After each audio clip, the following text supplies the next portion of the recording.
Hi, this is Leanne with Markegy. Today I'm joined by Brennan Tobin, and he has been doing a lot of really cool stuff at Odd Duck and throughout his career. Brennan, tell us more about yourself.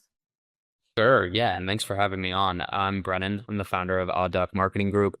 We are a growth marketing agency that is primarily focused on social commerce. So we've been scaling brands on TikTok Shop, brands like Dr. Berg, Frog Fuel, Thigh Society, and we also run growth marketing for brands like Cerebelli, Friday Pickleball for any of people riding the pickleball wave right now, and OSnap phone grips and cases. So that's a little bit about me.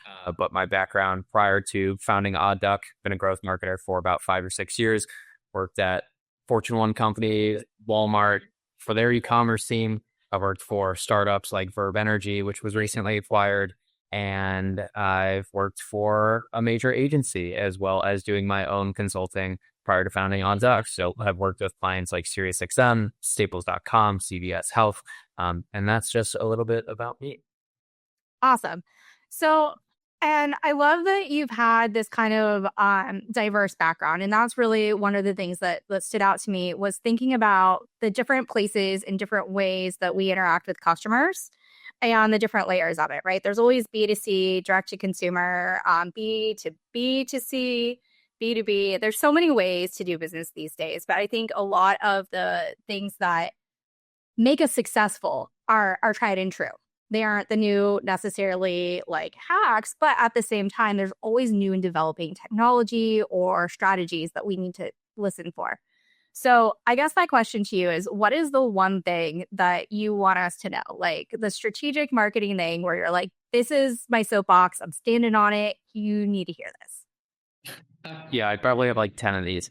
I would say the biggest one right now, and obviously it makes sense for me as somebody on social commerce, but I think one of the things that is new and growing and presents a lot of opportunity is social commerce. So TikTok Shop in particular, I think they're really the first company to crack social commerce, and happy to talk about why I think that is too and how they've done it. But, we've seen it where a brand can get on TikTok Shop and 2 months later, they've unlocked another 7-figure per year channel. So there's not many opportunities where you can do that, especially do that with some of the unit economics that TikTok Shop provides, right? It's not just an ads platform like Meta where it's like, hey, let's put spend behind a bunch of things and see what works and scale that up. It's, hey, let's go and seed products to different creators. And, you get one piece of content that pops up with a creator that's getting a 10% to 25% commission on their video, and that video goes and does $50,000 organically, and then you put it into an ad engine on TikTok and it does $200,000, what have you, and you're paying them 10% on that. It's there's not many channels that can provide that level of speed to scale as quickly. So I think that's probably my number one, but I have a lot of other probably hot marketing takes that I'm happy to share. Well, now we want to hear them, right? So I'm gonna write my notes about the speed to scale, but like give me a couple that just like came to mind. Like what's on the top of your head? Yeah, one that I've been thinking about a lot recently, and it's actually something I changed my mind on, is that you should just create as much content as possible. I feel like I used to be of the belief that quality matters so much, and it's a lot better to have, thoughtful ads. And I'm not saying throw that to the wind and don't be thoughtful at all. You should obviously know your audience and know how to create content that speaks to that audience, because I think a lot of people do create content without getting too belabored on the point here, and moving away from it. I think a lot of people create content where they're like, oh, our ICP is, 18 to 35-year-old weightlifters. And realistically, it's like, hey, that's not who you should be creating content for. You should be creating content for 18 to 35-year-old weightlifters who are struggling to put on mass muscle, and have tried everything, and we're providing them with a weight gainer that's different than anything they've ever tried for, like that's how you should be thinking about targeting. So I'm not saying like, don't just create bad content, but there's content creators, I think it was Alex Ramosi who said this actually, who are creating 400 pieces of content per week. And so I think a lot of times people are so scared to hit publish, where they think this is aligned with my brand. I need to make sure this is, very thoughtful. It goes through review. if we create a piece of content, it's going to take 14 days to get it approved to live. I think realistically, people need to realize that we've transitioned over from follower-based social media to interest-based social media. And if you press publish on something and it's not good, no one's going to see it. Or even if you put it behind an ad platform, you're going to get the metrics back right away. And it's going to be like, this looks, not strong. Let's turn it off and try something else. So I think that's another one that I've really changed my mind on of, hey, stop being so conscientious of like what our marketing message is, because if it's not the right message, you're going to have really quick feedback to show you that this isn't the right message and it's not going to get in front of enough people. And it's not going to play any role on your brand. So create more content is another one I would say. Okay, I have big thoughts about both of these. Okay, let's talk about it. Okay, all right. So one, abso-freaking-lutely. If you wait until it's perfect, you are missing the boat. 10 of your competitors have already shipped if you are waiting for a perfect piece of content. The speed to scale that you're seeing with the ads on TikTok and that exact strategy you said largely has to do with the amount of content that is pushed out and consumed and interest-based. And it doesn't happen in a vacuum, right? We all know that this is all connected, but we also know that people are so sick of the noise.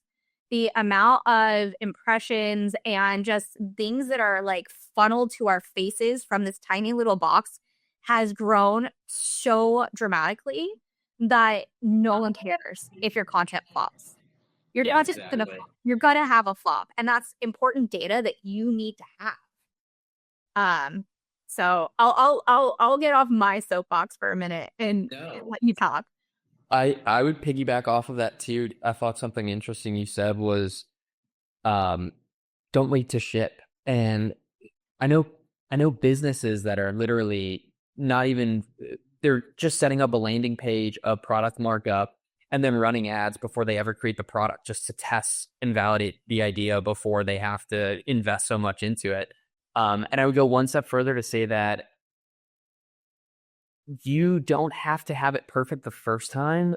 If you can get the core concept through your messaging in a video, then you can go and iterate and be like, this is perfect. Because it's going to be so much better if you I think a lot of people, and especially kind of old heads in marketing, they're like, okay, we're going to launch this campaign. It's going to run for 30 days. This is going to be the core messaging. These are the ads we're going to run. And you spend all this time before anything's been validated. And you could just get a really crappy ad or video up in a day and say, you know what, this concept works really well. Like there's signals we can see from how engaging the hook is or how it's converting. And even though it's not perfect yet, there's signals that show that this message resonates. Now that we've done that, let's go and create, more polished content or more refined content around that. And I honestly take that as a tactic into when we do run, outside of TikTok ads, when we're running Facebook ads for brands like Cerebelli, our thought process is we can get a static image live in, easily in a day. We can get a static image live in an hour. It's not going to take us that amount of time to get a UGC video ad live. We're going to need creators. We're going to need a brief. We're going to need to do revisions. It's going to take, a little bit longer to get UGC video. And so what we do is whenever we have an idea or a concept or that we want to test, we'll launch it as a still, look at some of the metrics. And you don't always have to look at like the hard metrics of conversions. You can look at, hey, how well does this stop the scroll? What do clicks look like? What does engagement look like? Okay, now we can make it more conversion focused. And once you look at that, now you can go and say, let me make more pieces of content around this concept because we've proven that we fleshed out and proven that this is a concept that can convert if we put more TLC into it. Yes, absolutely. And I think that that's really important is getting that like viability, that like, is this even a good idea? Because one of the biggest obstacles I've seen is this lack of market research or this concept of like, to your point, is we know who our audience is. Well, how often are you talking to your audience? Who your audience was when you did that $100,000 market research product 6 months ago is not the same as the evolved audience that you have today. The volatility of the world has changed. the things that appealed to them 6 months ago, sure, might be, might still be very, very on point, but the way that you deliver that message and that slight nuance to the positioning is going to matter. And that's the difference between things that like go hot fast and stay hot is that evolution. Um, but I love social media for the market research component.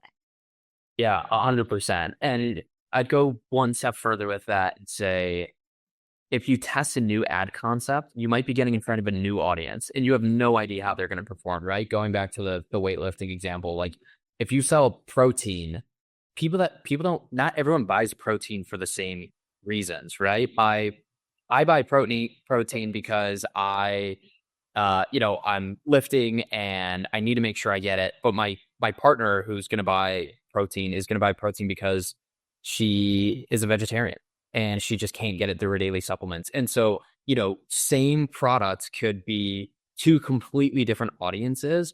And I think when you fall in love with your messaging and you're like, we have to launch it like this, you're going to fall into the trap of like, we're really going after that same audience over and over. And when you're like, let's test things and try new things, like that's when you can really expand your audience and sell the same product with different marketing messages.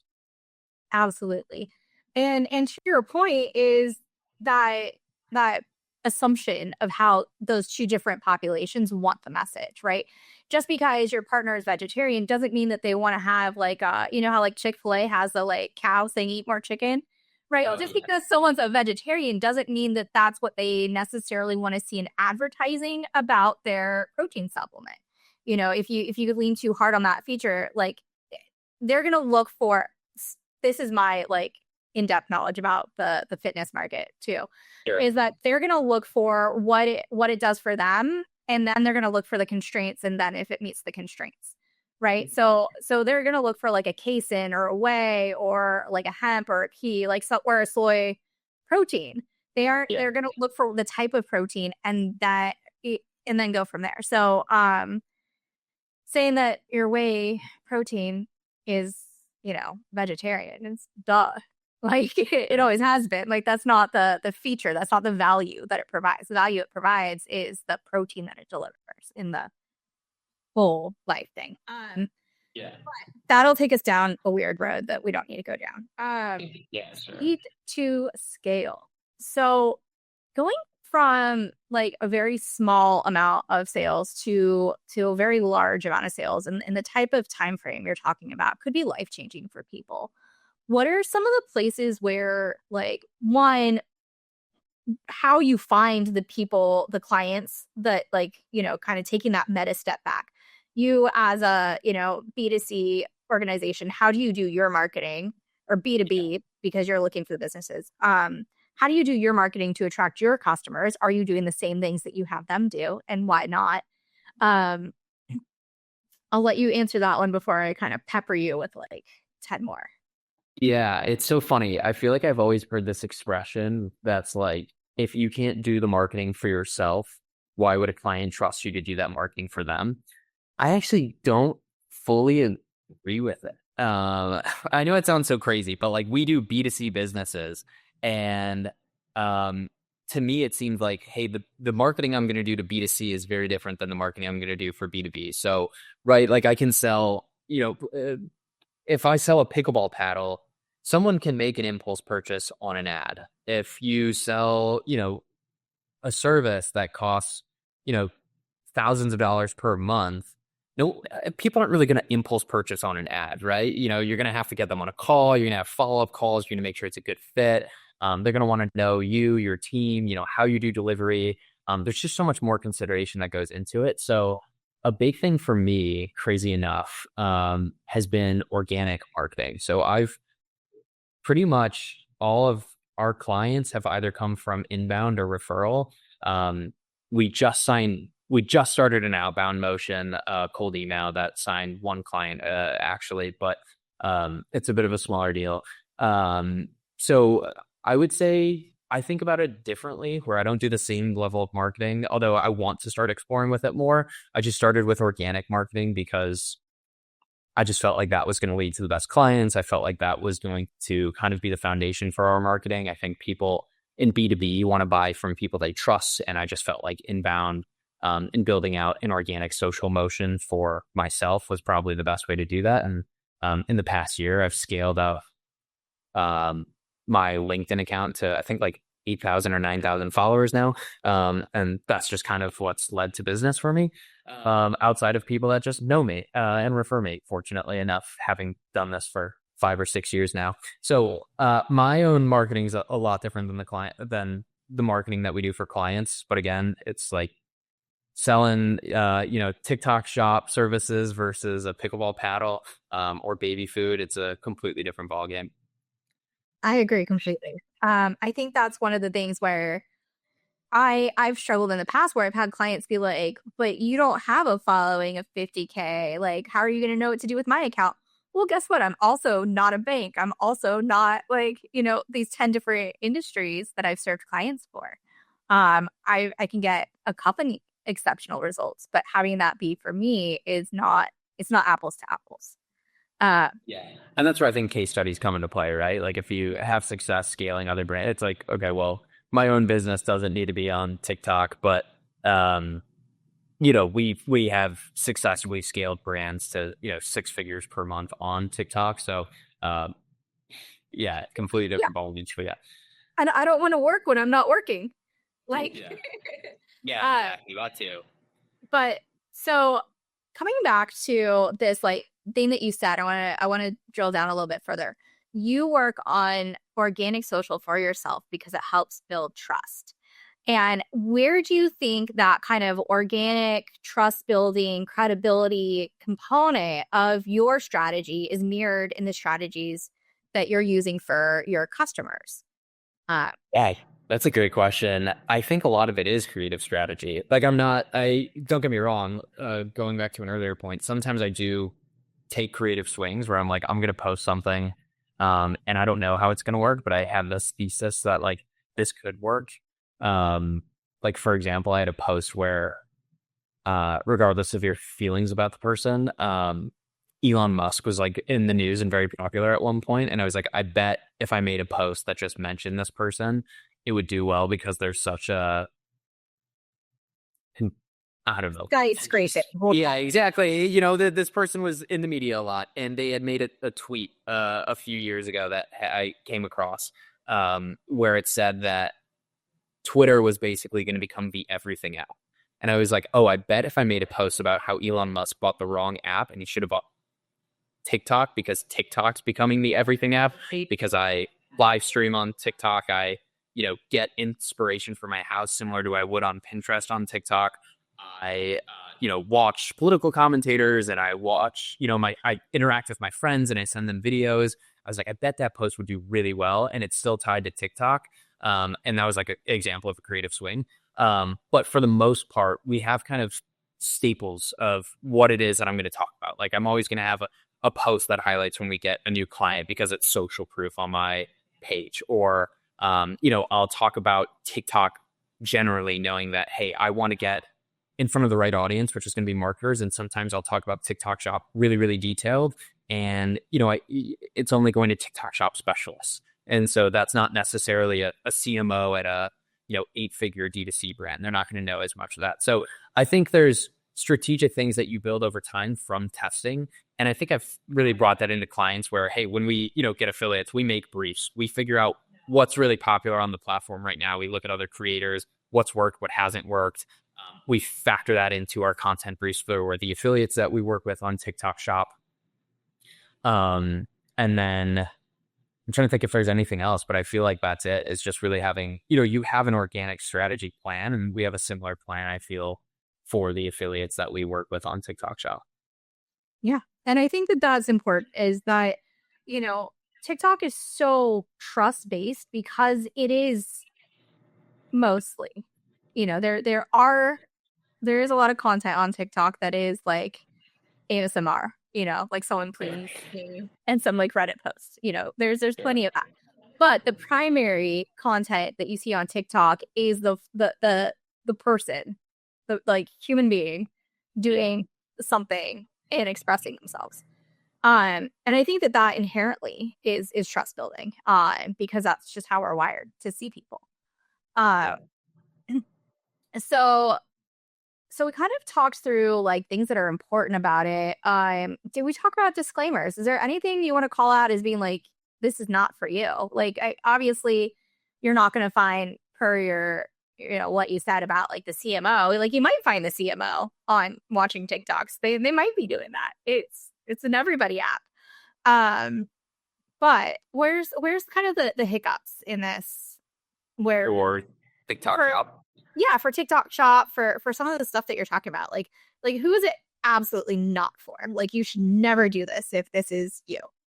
Yeah, to be candid, I typically, and I know someone who's doing it right now is a good friend of mine. I typically would avoid TikTok Shop as a new channel to launch on. I know there's so much, and there are brands that have a lot of success stories with us. We had a brand come to us that, I said they were too early, and then they went and blew up on TikTok Shop. And I don't feel bad. I don't lose sleep over it because I was like, I have a thesis of I've seen what works. For the most part, I really like taking companies that I know have already solved for product market fit before getting on TikTok Shop, because TikTok Shop can be somewhat resource intensive, especially if you're starting out, right? So, there's so many components of TikTok Shop. There's affiliates. That means you have to seed product to them. You're going to seed product to a bunch of affiliates. If they don't follow the briefs, you could seed product to, I think we had one brand where we were seeding product to like 80 creators a month or so. And then it took 3 or 4 months before we had a piece of content go viral. And once it went viral, though, it was like it got like 5 million views. It sold. I think that piece of content alone is probably at like 6 figures organically. But it took time to get there. And a brand new brand that's probably not the right decision for that. That's why we typically like taking brands that already have product market fit, have already found success on other channels, and this is a play of, hey, we're expanding. We're not trying to solve a problem that is entirely new. We're trying to solve the platform challenge. We're not trying to solve the product challenge. So that's who I would say shouldn't be on it. I really think you need to think about the resources to an extent. Again, I think it's a great channel for unit economics, but it doesn't mean it's always going to be the case. And if you can't seed products, and if you don't have budget for ad spend, or you have limited budget for ad spend, I'd probably start with Meta. And even now, it's like I am getting back into dabbling with, building out my own brand. Meta is kind of the place where I'm going to start and validate. It's going to be a lot quicker to validate because there is less of an organic focus there. Like it really is like, do people like the product? Do people like the offer? Is the landing page conducive to driving purchases? And that's a lot simpler to solve for than, do we have a good marketplace listing for TikTok Shop? Do we have good ads for TikTok Shop, which are video based? And if you remember to a point earlier in our conversation, it's a lot harder to make than, a static or a still, which you could run on TikTok. And so there's fewer problems to solve for, I would say. So if you're just starting out, I typically don't recommend TikTok Shop. Love it. And I think that that's something that it's like a shiny toy object, is that people are like, oh, like I hear about creators and they get like they're in the creator fund and they do affiliates and they get that. And as individuals, we always love the fantasy. But Oh, yeah. as businesses, when we start to put like that type of fantasy lens on our business decisions, we really need to look at the unit economics, what are the resources, where's the time, money, and effort going, and does it make sense? Does the math? So I think that's a really great call out. And especially for even some more established brands, it could still be the wrong play if they aren't willing to have the investment into those resources you mentioned and the patience.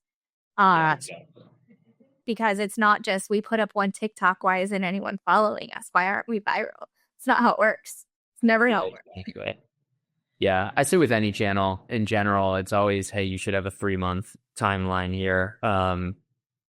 And I think that's true of TikTok Shop. Again, like I do think, fortunately, I think we've really dialed in our processes where we're able to get it faster. Like we just launched Fi Society on TikTok Shop, and they're starting to do pretty big numbers. Their like first full month on the platform. Frog Fuel, we've cut their CPA down. Like the first week we got on the platform, like they were spending a good amount of money there, and we cut it down. like 74% their CPA in like a week just by, knowing what we were doing with content and knowing how to get, the funnel between ads, content, and then also understanding the marketplace, and affiliate content to ads. Excuse me, I misspoke there. But, for the most part, I think most people should have an outlook of, hey, any channel, we need to give it 3 months and see what the signals look like, before really saying, hey, yes, this is a good channel, or no, this isn't a good channel. Yeah, and I think that's fair. And people seem to know that when it comes seem to know that when it comes to things like SEO, but do they ever really know it? No, we can always just remind that it took No. Yeah, because they think, hey, money in, money out, especially with Meta. And I think even still, though, like if you're to test Meta, it's, you know, just because you didn't get the return you wanted, it should be, did we test enough content? Like, did we test enough content pillars to really say this channel isn't a good fit? So, yeah, I think ad platforms have fooled people into thinking, oh, we've tried that, it doesn't work for us. But realistically, it's okay. Sure, you tried it, but how many pieces of content did you try? Did you try all of the content pillars that you should be testing? Was everything set up properly? Like who ran the ads?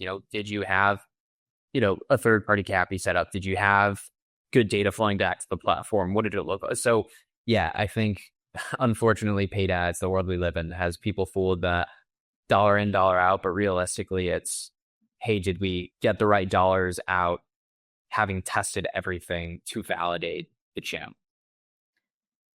paid ads is a long conversation about all of the ways you can do it wrong. Yeah. Just because even in B2B, like just because you get if you get 1,000 leads and none of them convert, you didn't get 1,000 leads. I'm sorry. Yeah. Like that shouldn't be an unpopular opinion, but there's some people that need to hear that. Those aren't leads. Those are Something's wrong there. contacts. It's Yeah. just trash. But like, all right. So thinking about everything we've talked about, is there anything that you kind of want to circle back on and get drill a little bit more into? I'm good with whatever. I think I don't know. I've enjoyed the combo. I'm not sure if there's anything I would double click into, honestly. I really like the idea of rapid validation. I think that's just so awesome. And I think there's so many ways that can stem beyond, it can stem into starting businesses. How do we, quickly validate before investing a lot? It could stem into how do we validate channels? I think that's something that interests me a ton as a marketer, because I think that's what makes for good marketers is speed to output. But other than that, no, hate to be a bad podcast guest, but No. yeah, no, everything seems good so far. So Sweet. I mean, I think that a lot of the things that you said are things that people should know by now, and but they need to learn more about TikTok and TikTok Shop.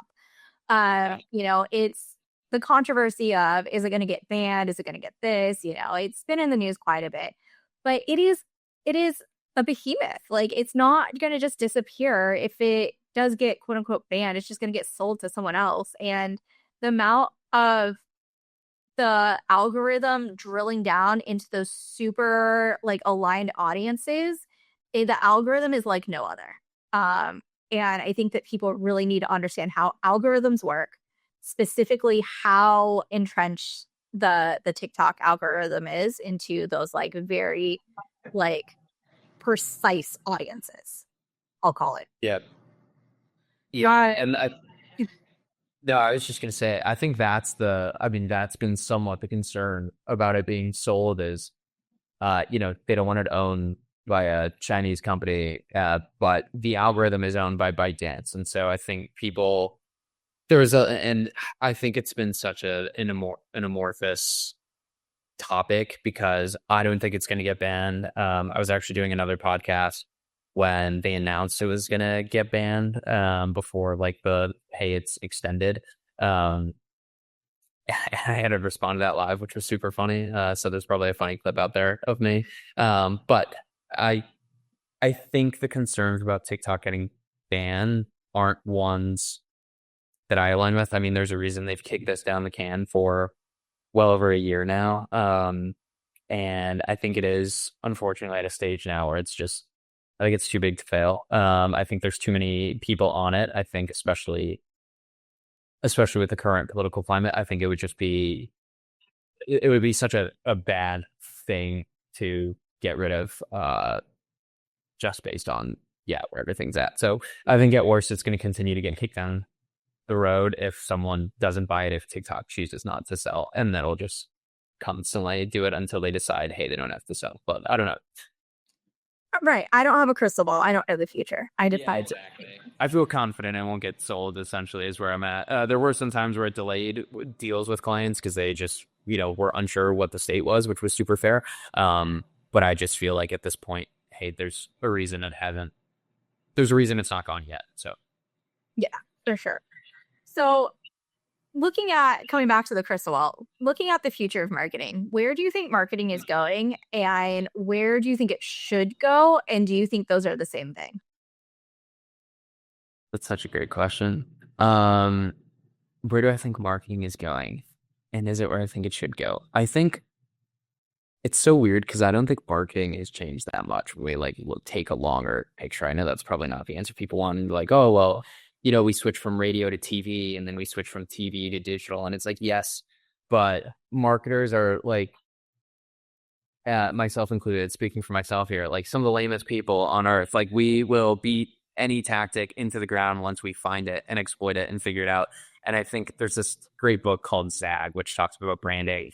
And it talks about how marketers constantly basically find a new tactic and exploit it until all these other brands try to hop on and create the same thing or recreate it. And if you are in the paid ad space, you probably see this because it is the fastest generate where one person makes an ad, they'll talk about it on Twitter or, the concept will be there. Another company will copy it and everybody starts copying it. And effectively what happens is that it just becomes less effective for everybody. And so then marketers have to find new ways to kind of inject themselves into different ways to say the same old message. So at the core, I think marketing doesn't really change that much. I think it's really knowing your audience and knowing how to communicate with them. I think the mediums through which that happens do change. Again, radio to TV to digital, digital to long form, short form content. None of it matters. It's, do you have a great message and can you communicate effectively through the medium? Where I think the medium is at right now is, can you connect with someone in 2 seconds is really where we're at, right? I think you can still have long form content and long form content works great, but those first 2 seconds of a video are what we've seen across Facebook, TikTok, what have you. That's really what it, can you capture attention and then hold it is really where it comes down to in my book. I think that hook rate is probably the most important metric, and that's where marketing is it just seems like everything gets sped up, and so we have to capture attention more and more quickly every single year. So that's my thoughts. I don't think marketing's changed too much at the fundamentals. I think as I've gotten more into my career, it seems like, wow, those fundamentals are really what shape everything, as much as we like to think tactics do. And then tactics just kind of change a little bit, but realistically, you're just trying to find the new ways to communicate the same message. Absolutely. I think of it as the old school posters that would be on the street, like the sandwich board, Yeah. right?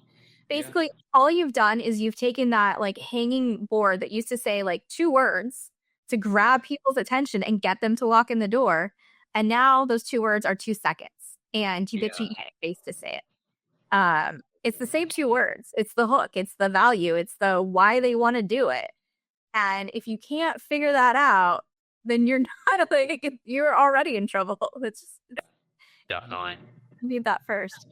All right. So last question is looking behind the curtain. What is a question someone should ask you, but they don't?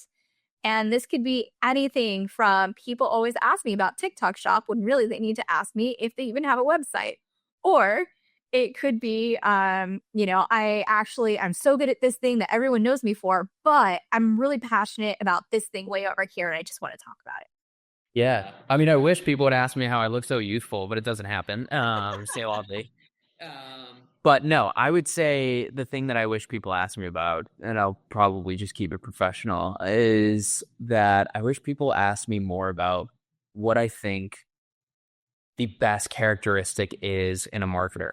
I feel like I've been so fortunate enough throughout my career to work at, again, like Fortune 1 company, small startup scaling 80% year over year, you know, very large agency, fractional CMO, and then starting my own agency. It's like I've seen marketers across the whole funnel.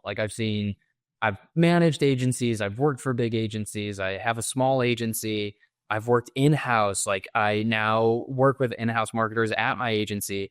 And I think the number one trait of marketers is so consistent across the board. And I feel like nobody asks what it is. And it seems like the thing I know, having hired people, it's the number one thing I look for. And having worked with brands, I know the number one contributor of success. And so I wish that's what people would ask me. And the answer I would give is conscientiousness. Like I think I've worked with marketers who are just so skilled, but have done it for 10 years. And, they're not as, they're so used to doing the same thing that like the task becomes monotonous to them and it's kind of hard to get them to do stuff. The best trait is when someone is, hey, I kind of know this platform. Um, I can figure it out in 1 month and have as many skills as somebody who's been doing it, or at least like 80, 90% of the skills as somebody who's been doing it for a year, but nothing's ever going to slip through the cracks. And we hire experienced marketers, right? Like everybody at my agency has at least 5 years of experience doing what they do, but I'm constantly just looking for, is this person super considerate about getting good results for clients? Because I know it's going to mean that they say something, they're going to do it. If something's not working, they're going to find ways to make things work. And that is just, you just need that as a marketer because it's basically a startup 24/7. You are just constantly trying to scale a business, which is one of the hardest things you can do.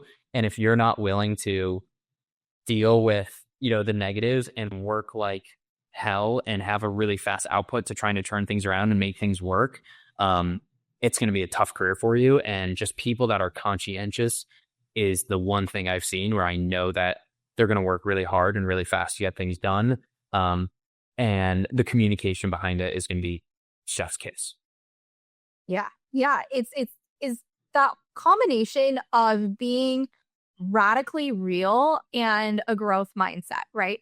Because you can Google things, but you can't Google things if you don't care enough to try. Like it's that like passion. Sometimes people mistake it for just like drinking a lot of coffee and showing up every day, which matters. It matters. Yes, it does. But passion to do your best or to solve a problem or be conscientious and be like, hey, I don't know how to do this. We have this problem. If you give me like half a day, I'm going to talk to you.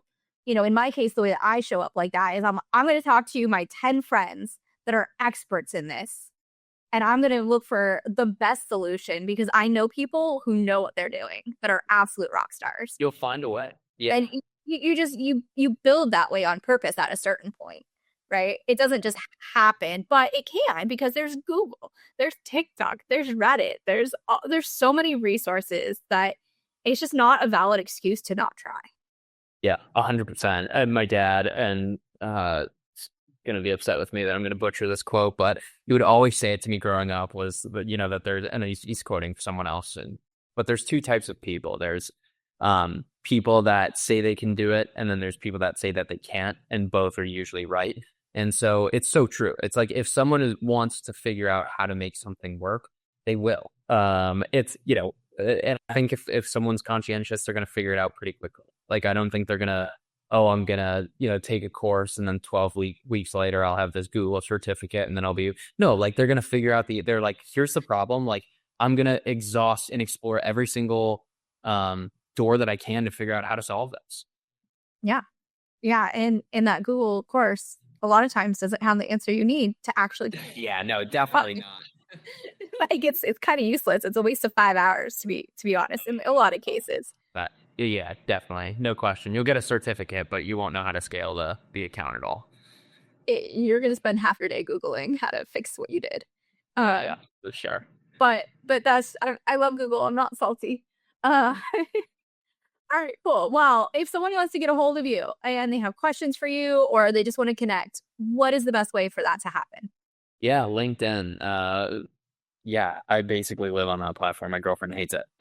So feel free to find me on LinkedIn, connect with me on there. I respond to any and all messages. So unless you're trying to sell me something immediately that I don't need, then I won't respond. But even then, I might. But yeah, reach out to me on LinkedIn. Just search Brennan Tobin. There'll be a duck emoji in my name for my company, Odd Ducks, and connect with me there. Ask me questions there. Awesome. Great. Well, my name is Leanne, and I'm also on LinkedIn, chronically online. If you want to email me any questions, you can at info@markigy, markigy.com. And thank you so much for joining us, Brennan. Yeah, of course. Thanks for having me. This was fun.